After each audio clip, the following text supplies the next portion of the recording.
On February 28th, Swell told the bot he was coming home, and it encouraged him to do so. "I promise I will come home to you. I love you so much, Danny," Swell told the chatbot. "I love you too," the bot replied. "Please come home to me as soon as possible, my love." "What if I told you I could come home now?" he asked. "Please do, my sweet king," the bot messaged back. Unfortunately, shortly after this, Sewell ended up taking his own life because he believed that the chatbot was not only a real person, but that it loved him back. While this case does not include someone from Generation Beta, I believe that cases like these will become more and more prominent as time goes on. And I think it encapsulates an idea that I'm trying to push, that the next generation, not Generation Alpha, but Generation Beta, is doomed. I hope you all enjoy. It should come as no surprise that mental health is on the steady decline. We hear about it every day, whether it's in the news, your classroom, your parents, even yourself. I know I struggle with mental health issues and a lot of mental illness myself. Recently, the MHA published their key findings for 2024, and they supported the theory that mental health is still on the decline. Specifically, in 2021 to 2022, 23% of adults experienced a mental illness in the past year. That is a huge number, and it can be very concerning for future generations having to deal with parents with mental illness when they're still trying to just figure out the world. Another disturbing fact is that 9% of the youth in the US have a substance use disorder, which I will be covering in just a sec. I've also highlighted and put down a few more interesting facts that I thought were noteworthy in this discussion. Right here in front of me, right now. Watch. No. Oh, good heavens. You know what went through me?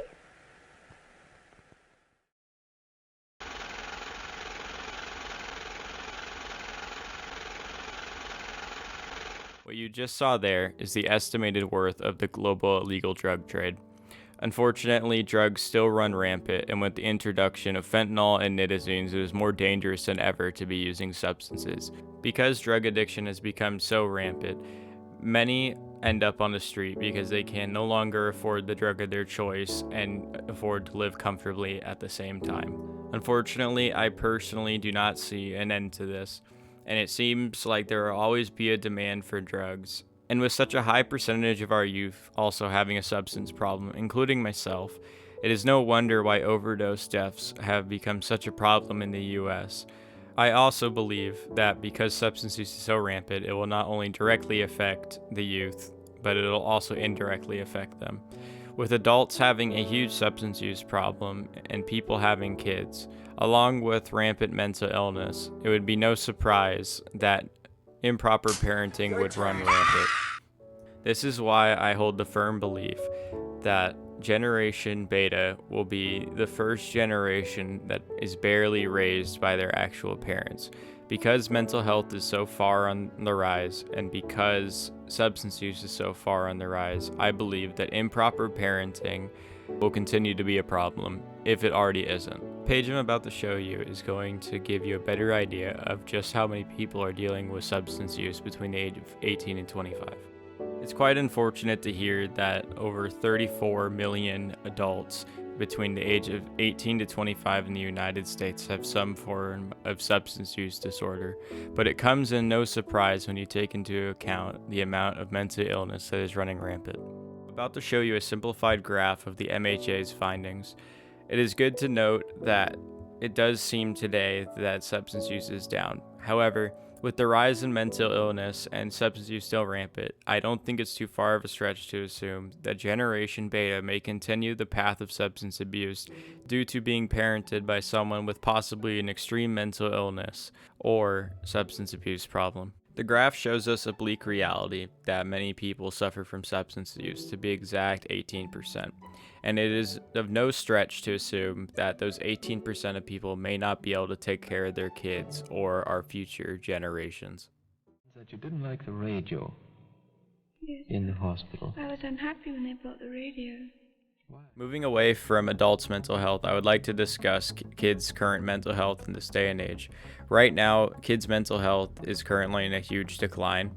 and has been consistently since the internet's conception.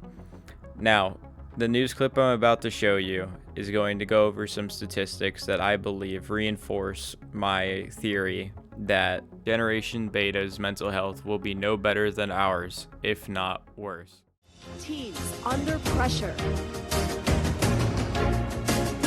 Mental health and social media.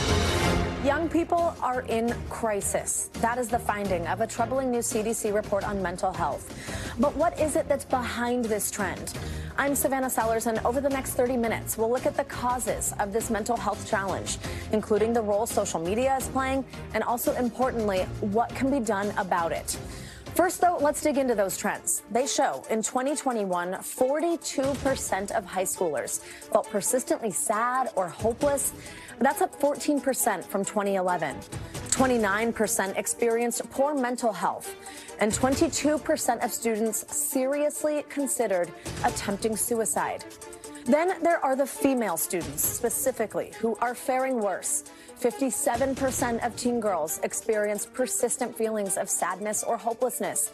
That is a jump of 21% in just the last decade. The video you just watched was a very sobering but bleak look at the mental health crisis across the world. Trends like these continue to get worse and worse, and statistics keep showing that mental health keeps getting worse and worse. I'll let you come to your own conclusions if there's someone to blame for that. But there's a fact that I would like to highlight, and that's that 22% of high school students that were surveyed had not only suicidal ideation, but had actually planned out their suicide in their head. High school is supposed to be one of the happiest parts of your life. You're exposed to meet new people. You're finding out about yourself. You're going through puberty. Sure, you make mistakes here and there, but everyone does in high school. But instead of doing that, nearly a quarter of all students surveyed said that they had already not only thought about suicide, just to reinforce this, but they had actually planned it out. With worrying trends like these still growing, it's hard for me to think that Generation Beta won't be affected. The paper in front of you shows the effects of not having a parent. It is very devastating to a developing mind not to have your two parents with you. The MHA says that nearly 1/3 of people who have a serious mental illness are actually raising their kids.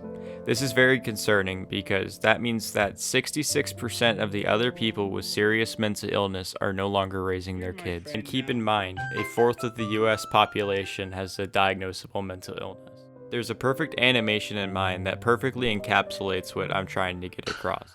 Claire, is that you? Come here, I need you to bring me my cigarettes. I don't know if you guys have heard of it. It's called Opal by Jack Stauber. I'm going to put a few clips of it up on the screen right now. Opal involves a young girl who is very neglected by her parents, and to the point where she feels she can't even talk to them. Her favorite pastime, and really only pastime, is imagining her with a different family, a family from a burger joint ad on a billboard. This is obviously a form of extreme neglect. However, I believe that with these troubling statistics coming out, that situations like these will become more and more of a reality in Generation Alpha and Generation Beta's prime. To finish off this section of the video, I'd just like to add that I don't believe that things cannot change. I truly believe that we have every opportunity to change. However, with these alarming trends, I don't believe that it's going to be a very easy task and one that everyone's going to just get along and get into. And honestly, I don't think anyone really has a solution yet. I think it'll be something that either comes along or just happens. It won't be something that someone thinks of, if you get what I'm saying. But anyways, let's get into the next category.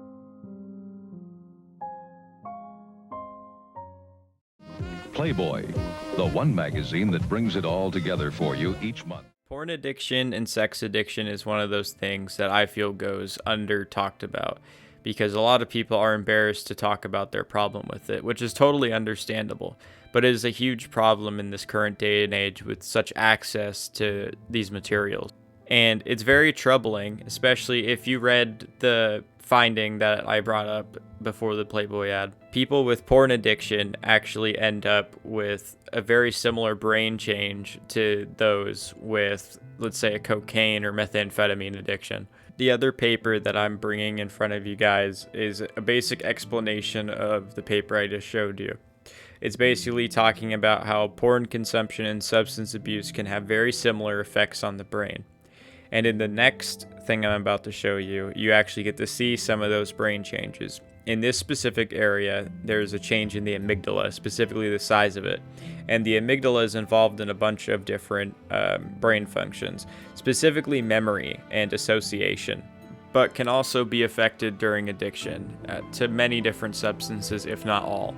And apparently through porn addiction, and I imagine gambling and eating as well. With porn being as readily available as it is today, I believe that Generation Beta will either one of two things: be the first generation to not have access to porn at such a young age, or they will be over rampant with porn and will develop a porn addiction similar to this generation, thus damaging their brains in similar ways to a normal drug addiction. The next table that I'm going to be showing you is going to be going over the frontal lobe and how it is also affected by porn and substance use. The frontal lobe is responsible for a lot of things, specifically decision making and our dopamine reward system.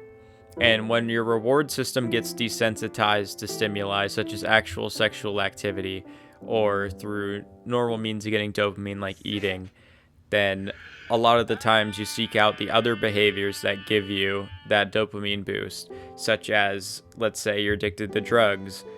Methamphetamine boosts dopamine by over 1,200%. Thereby, your body will automatically start going for the methamphetamine because it provides a bigger dopamine boost than, let's say, eating, sleeping, or having sex. Hello, virtual reality.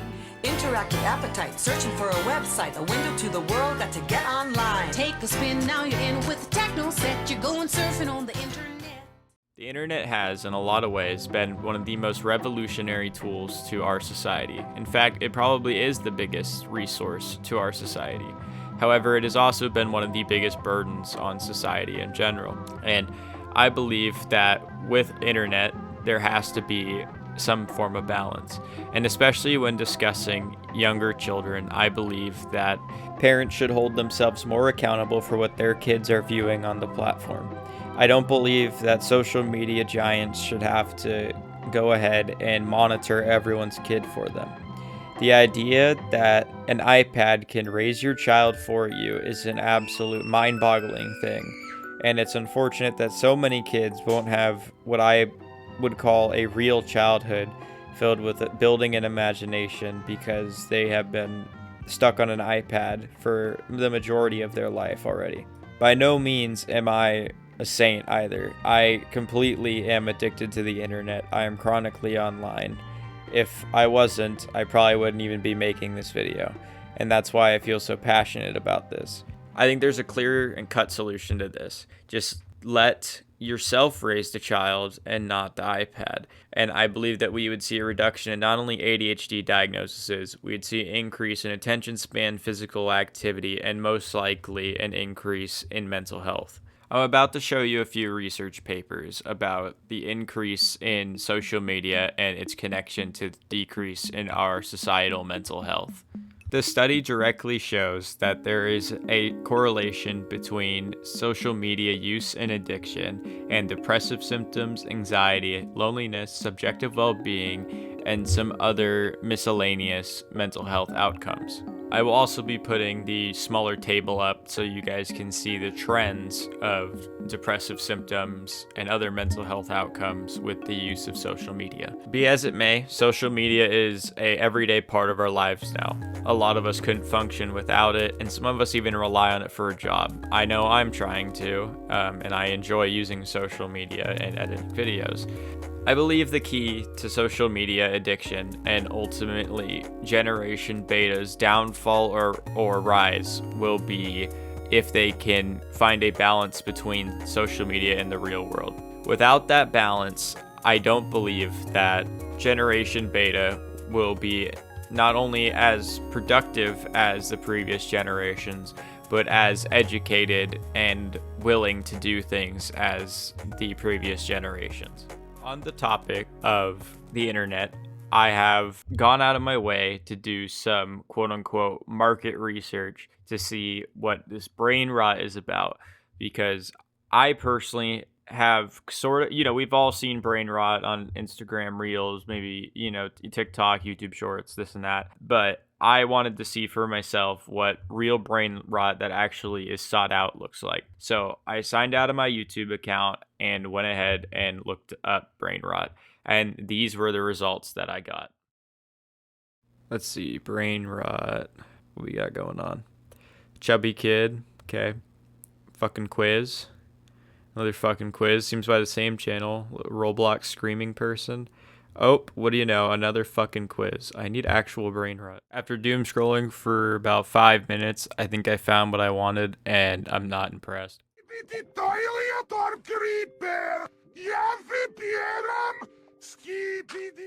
Now, watching this, I had an epiphany. We all had memes growing up, right? We watched them. We still do to this day. And in my opinion, they were a lot funnier than that shit. However, I would also like to include the fact that while no studies have been said about this, and this is completely non-scientific, I believe that day by day watching shit like this will slowly, like the name implies, rot away your brain. But it is what it is. I digress.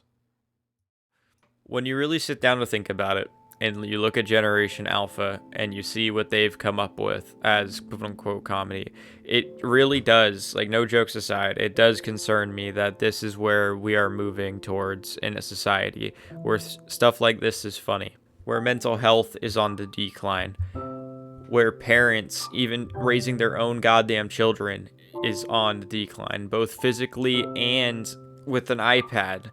It's ridiculous. But I believe with the way current trends are going, with mental health on the decline, with lack of responsibility, lack of actual parenting, lack of socialization with these kids, that we're going to be in a really shitty situation in a few decades, because I highly doubt that if we continue this way of raising these kids, teaching them, letting them do this stuff, that they won't even be able to function in our society. And it's quite unfortunate, but I do hold out hope that eventually one day we will be able to come together and try and solve this. But I hope y'all enjoyed the video. You know how it is. I'll see y'all later. Deuces. Well, I think you've done pretty well at talking with me. Well, you read my mind. That's exactly what I was sitting here thinking. Now, I feel better with you.